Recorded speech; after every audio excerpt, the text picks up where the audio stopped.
What's up, everybody? Thank you for tuning in once again to the Unofficial Therapy Podcast. I am Chris Kane. I appreciate you being there with me today. I want to give a shout out to all the troops, all the fallen heroes for this Memorial Day weekend. It's a big occasion for the country. I have a ton of family who served, who are actively serving, and they know they have my respect. And for all those who are not my family, hey, thank you for what you do. You allow us to be what we are. So, shout out to the military people, support the troops, all that good stuff. This podcast, I think, is useful because it's easy to get caught up in what the topic is today.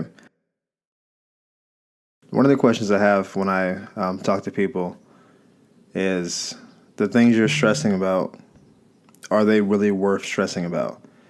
And that sounds, pretty basic on its face, because if you're stressing about it, you can probably justify why you're doing so. I contend that most things we stress about are not real stressors. A lot of them are projections. So there are real stress things in the world. If it's May 30th and your rent is due on June 1st and you don't have it, that is a real stressor because you might be homeless, or at the very least behind on rent, and then your landlord comes in, and that's the situation, right? I'm sure a lot of us have been there before. It's not cool not to have the rent, right? Even if you live with your parents, like, hey, you always rent. Oh, sorry, Mom. Like, yeah, it's still not cool to not have it. So that's kind of an awkward situation. I think that's a real stress situation. Not necessarily the social parts, though. I think a lot of what we stress about is what we think we should stress about. These things that the TV tells us to stress about that really aren't stress worthy. It's, oh man, I don't want to be seen like this on social media because then people will think X, Y, and Z. And if I've seen one thing with social media, it's that people have a really, really short attention span. They don't care. Like, what story, other than and I mentioned this on the podcast maybe a year ago, I don't think there's any story that doesn't have constant updates that has permanence to it. Like, we are randomly forgiving people despite how judgmental we are. It seems to be a weird situation where we'll tear you down and make you feel like you're the worst person ever. And then we'll just stop talking about it, and then we'll just kind of let it fade away. There are probably exceptions we'll see with people like Louis C.K. and I don't know if Harvey Weinstein will ever find his way back. But we've somehow allowed Mel Gibson back into the fold. It just took him 10 or 15 years to kind of get back to where we see him. There's still some people who will never mess with him again, but they kind of let him back in. Look at someone like Kanye. Remember this time last year when we were cancel Kanye, don't go to his concert, listen to his music, blah blah. And he just kind of kept pushing forward. And he started his church thing, and I'm going back to Chicago, and started doing all that Kanye stuff. And now, we still not messing with him. But when he was at the Met Gala with his girl, people were like, yo, I see you out there letting your girl shine. I was like, wait a minute, are we back on this Kanye thing? Didn't we just cancel this dude? And it's just something that people do. We just kind of let things slide. Oh, man, did you hear what this presidential candidate said? Oh, yeah, that's awful, man. They should be out of there. And then you see them, doing a good service, and it's yeah, it's really nice they're doing that for the community. And it's yeah, I thought you were just mad about it.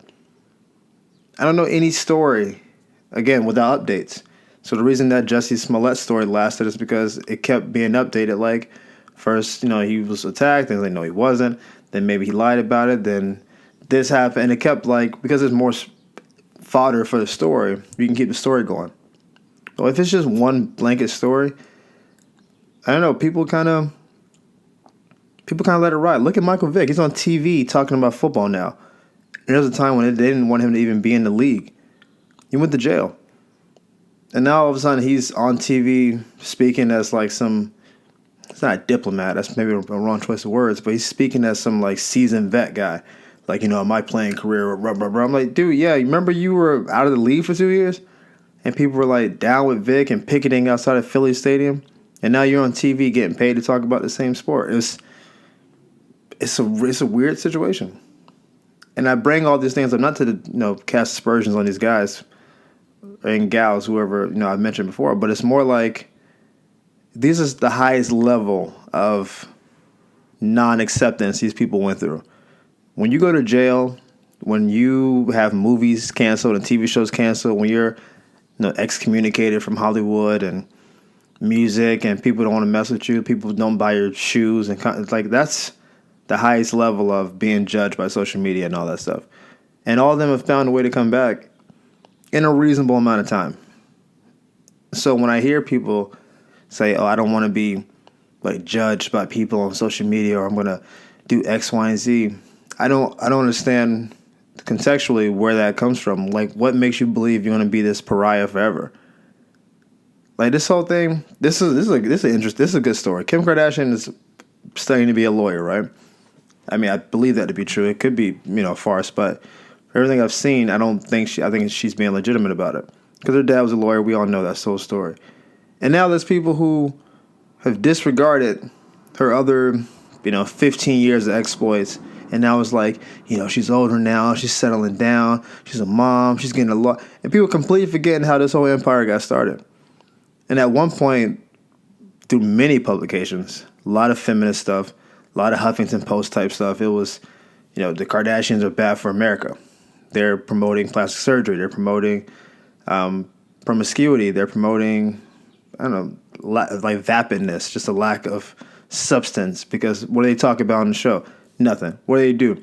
Nothing. What talents do they have? Can't find them. And yet they're the most popular. Like, it was all that stuff. And now we're like, oh, Kim's getting people out of prison. She's going to school. And now, like, we like her as a person now. And that's an interesting turn. I don't know, how we got here. And I actually have nothing against her. I never did. I don't know if I mentioned on the podcast. In real life, I tell people all the time. She found a vacuum left by Paris Hilton and the people like that, filled it perfectly, and then brought her family with her. And now they're all balling. Really, I respect the empire. I can't say I would like, my future daughter or my sister or whatever to be, I guess, like the way she went about it. But just objectively looking back at it, I don't know how you can hate on it for real. Because she only did what we allowed her to do. And you can say her mom's the brains behind it. Fine. Brought all the sisters with her. Put them on TV. They all got with high-level people. Start popping out babies. Fashion lines, makeup stuff. They're a conglomerate, dude. It's awesome. So I'm not one of those people who's going to hate on her today. But there's obviously been hate for the last 15, almost 20 years. And it's not hard to find. And now we kind of let it go. It's an interesting thing. I did this thing recently where I deleted some old posts. Not because they were like going to get me in trouble. Just posts I posted. And maybe when I had less followers. Maybe I had 200 followers. I made a post that I thought was dope. But again, I only had 200 followers. So whatever. And then I reposted it like a year or two later. And people are like, yo, man, that's so deep. That's so dope. I was like, yeah, I did this already. I've already posted this. How is this still landing? And it's because in the moment you posted it, it was nice. It was big. People appreciated it for what it was. And then that 8 seconds was over. And then they bounced. And they're out of there. And then when you bring it back, it's like, oh, man, I'm sure like a lot of artists, I don't know why they don't do this. They should just start re-releasing their albums. Put one, like Usher should drop 8701 with 2 new tracks on it and watch it sell. Yeah, I'm dropping Confessions 3, but really it's just Confessions 1 with like 2 new songs on it. Oh, man. Yo, you heard this Confessions album, son? Like, yeah, it's hot. Just put it out there. There's a community of kids who don't really know who Usher is other than like Justin Bieber's, I don't know, founder or manager. I don't know what his role in Justin Bieber's career is. I know he kind of discovered him, but that's what a lot of, if you're 17, you know Usher as Justin Bieber's boy. You don't know him as like Usher Raymond. So if he drops the album again, yeah, they could have always gone back and listened to the music, but they really would have no reason to. He's almost 40. So, I don't know. I think there's something to it. And they'll obviously make money off of it, but we have short attention spans. So the stress on the social side, I don't understand. I don't want to be. I've had people tell me this. Oh, I feel guilted to hang out with a friend. And I was like, all right, so what happens if you don't hang out with them? Well, they'll be mad at me. For how long? A day? 2 days? And then what?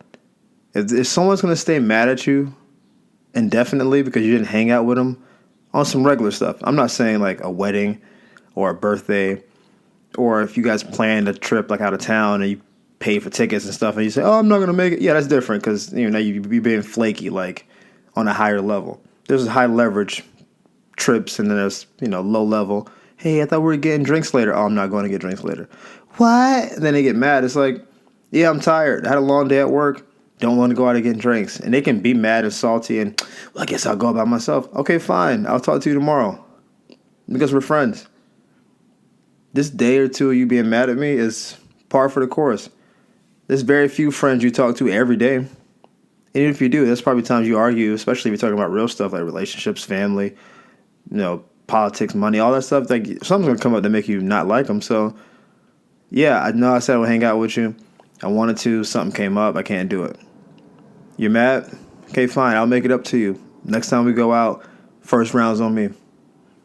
Let me take you to lunch sometime next week. But I'm not going out tonight. Sorry. And this is all it is.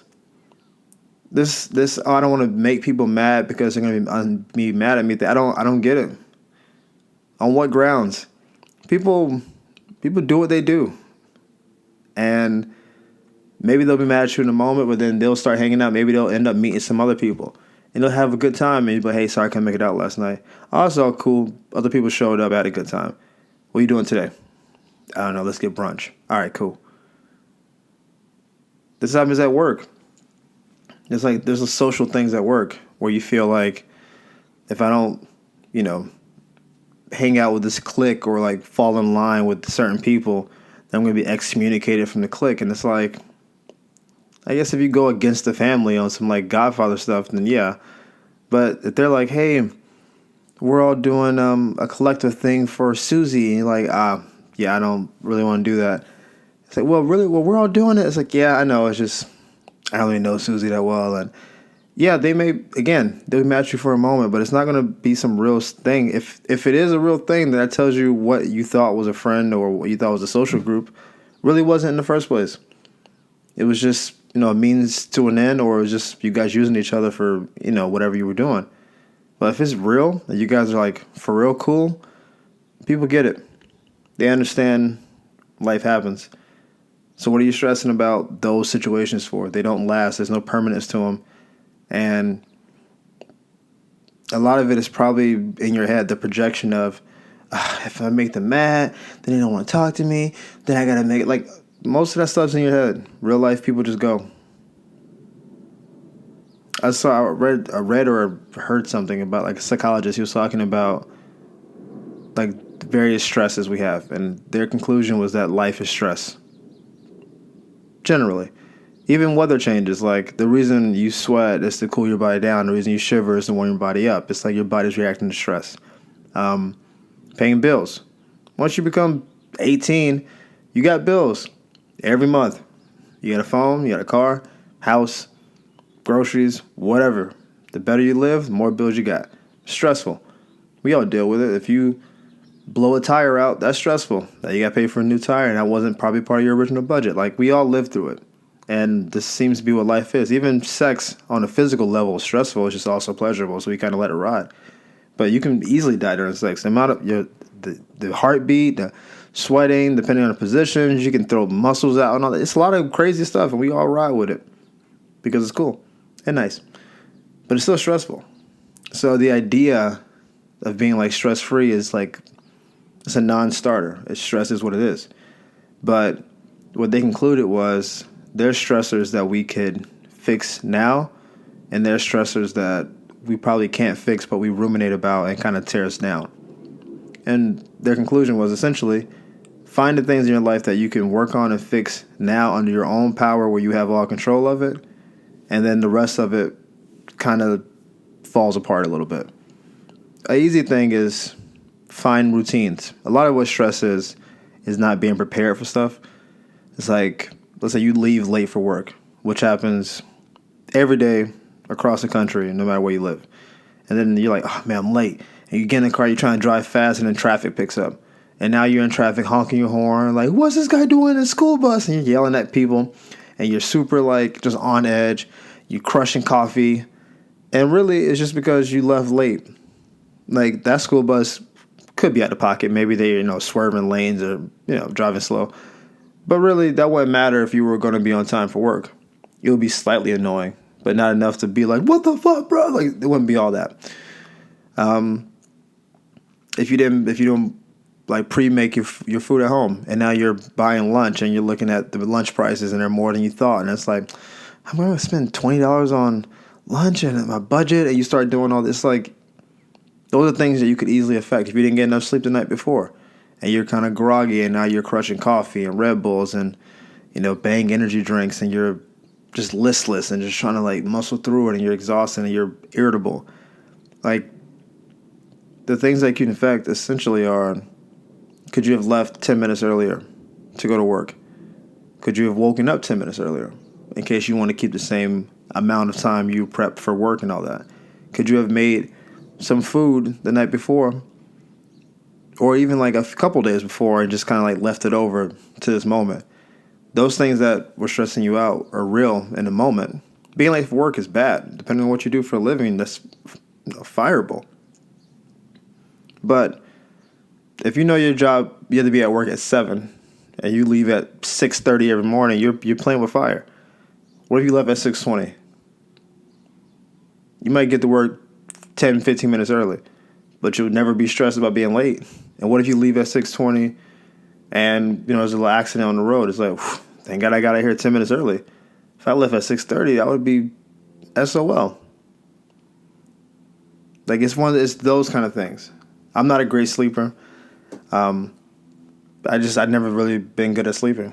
So I know that I'm going to be tired at various points. And what I do is, on days when I can, I try to get a strong meditation in, try to find a nap when I can, and try to budget it into my schedule, where it's like, maybe I'm booked for my morning clients, and I have an afternoon kind of free to myself. And I have to kind of weigh out, do I want to work out, or do I want to like try to recover? Do I want to like do yoga and meditate, which is like some form of recovery, or do I want to sleep, which is, I guess, the best form? And then you kind of play it out.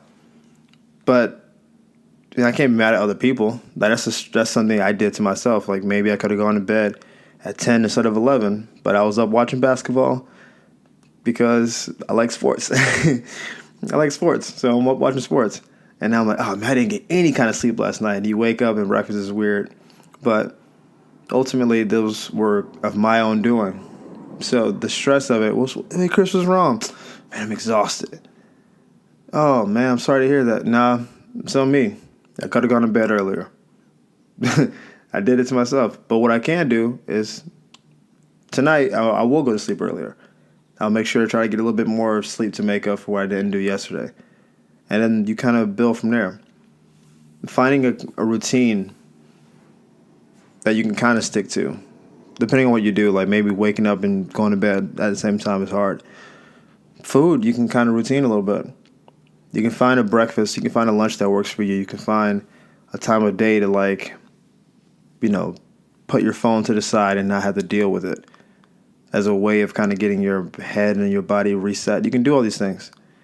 And it starts with small things. I mentioned the making the bed thing. It's the easiest thing I do every morning. Some days I wake up at 5 in the morning. Some days I wake up at 7. Both suck. 5 especially. But even at 5 in the morning, you can still make your bed. Albeit it may not be the best job. You're, groggy and all that stuff. But then when you come home and see your bed is made, it makes you feel something. You feel accomplished. Like, okay, cool. At least, as tired as I am, as hungry as I am, as irritable as I am, I still took care of that little thing. At least I'm not stressed about my room. And I think there's something to that. To finding things you can fix. There's a lot of things that we get caught up on that we can't fix readily. And then we stress on those things. Anytime someone mentions to me some version of why can't we get along or world peace, and they're stressed about it, I don't even know where to talk to them. It's like, you know how many people are in the world? You're asking for world peace, not inner city peace, not our country. You're talking about the world. Man, it'd be so cool if we just didn't see race and everyone's religion was cool. Yeah, I'm sure in some utopia that would be cool. It's not happening. So what are we doing? Why is that like something that's weighing you down?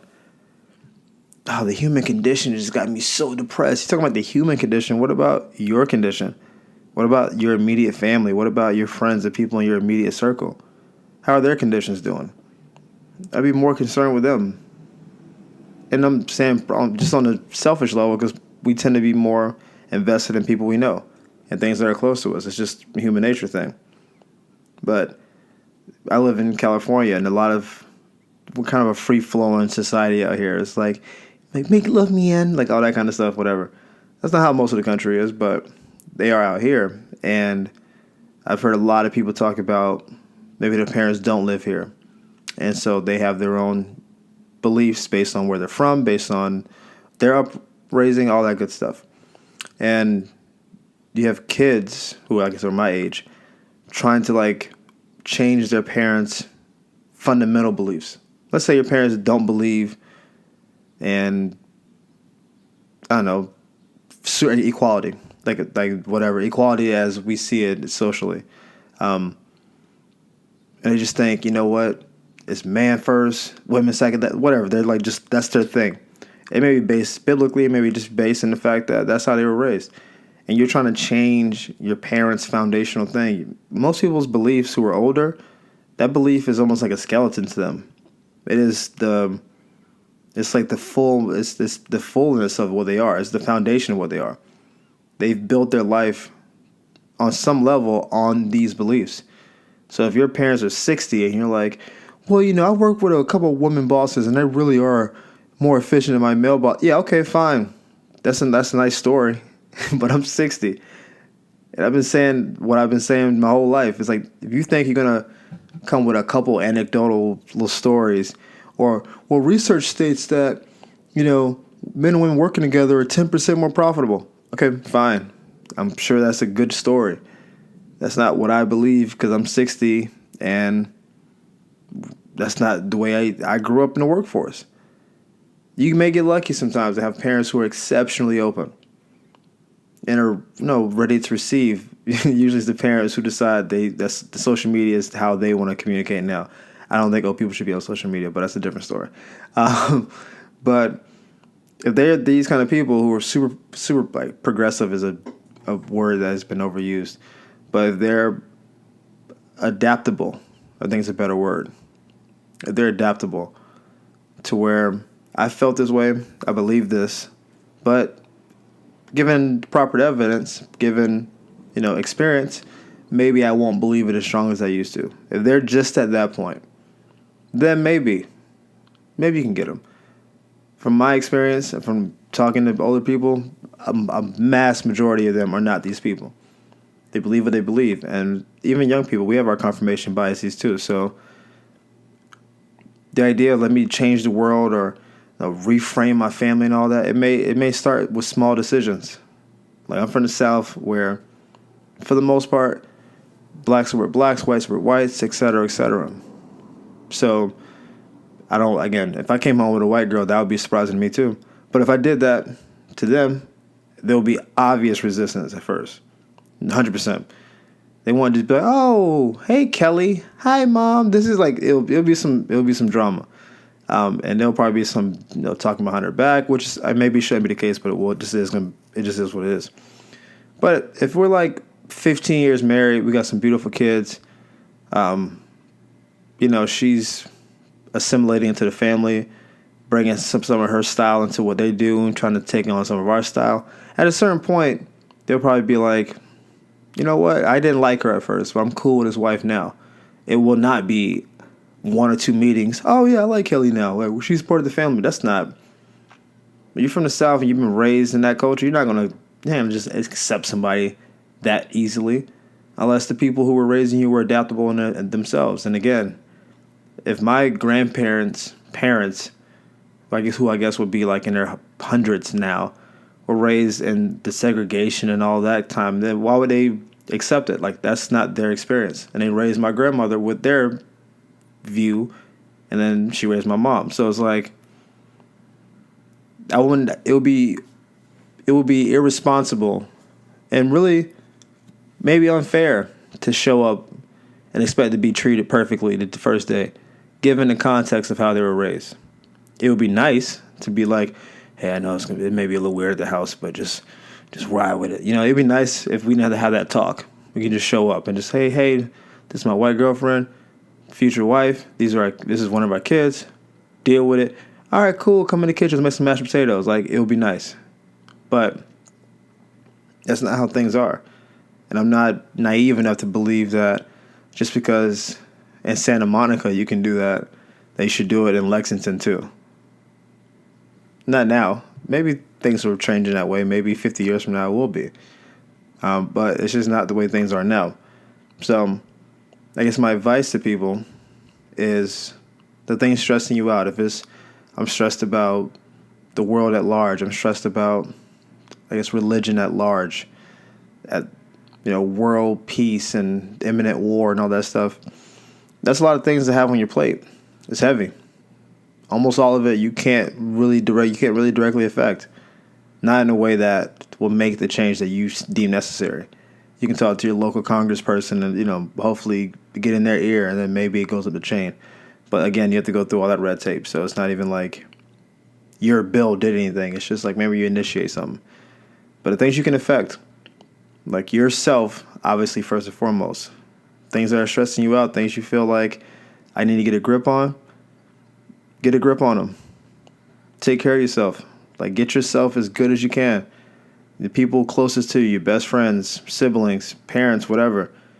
If you feel like there's a place for you to hop in and get things popping and fix, not necessarily fix, improve. Things are maybe make things a little less stressful. If your mom's roof is leaking and she lives nearby, maybe get your siblings together and fix the roof, or call a contractor on her behalf. Maybe she doesn't know anybody. So, hey, Mom, I know your roof's been leaking. I'm sorry, I've been caught up in my own stuff. We can get that taken care of before the rainy season. I live in Cali, so it doesn't rain out here really, but depending on where they live. And now it's like, okay, she's not stressed about the roof leaking anymore. Maybe stressed about the mortgage. Sure, that's a different conversation. I'm not going to just be giving her money, but at least I can make the living experience a little bit better. So that's one less stressor. And any stressor you take away is a good thing. There's less impact on the body, less impact on the mind. It makes you more focused on things you need to be more focused on. As always, guys, I appreciate you guys for listening. Tell your friends, family, repost, all that good stuff. I hope you enjoyed the show. I will talk to you guys next time. Deuces.